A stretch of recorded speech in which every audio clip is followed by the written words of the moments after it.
Question de droit. Pensez-vous que le législateur devrait réglementer la dot pour éviter les abus de la part de la belle famille de la dotée? Réponse par un étudiant de L1. Oui, nous pensons que le législateur devrait réglementer la dot pour éviter les abus de la part de la belle famille de la dotée.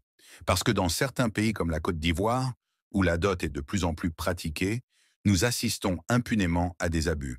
Rappelons qu'en Côte d'Ivoire, la dot varie en fonction des cultures.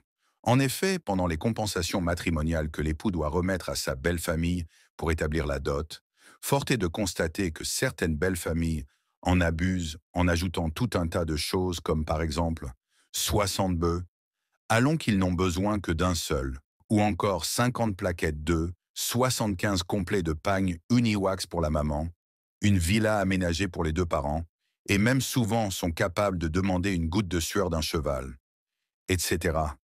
Alors qu'en vrai, ils n'ont même pas besoin de la moitié de ces éléments cités, voire même il y en a d'autres qui ne figurent même pas dans les normes de la dot dans leur culture.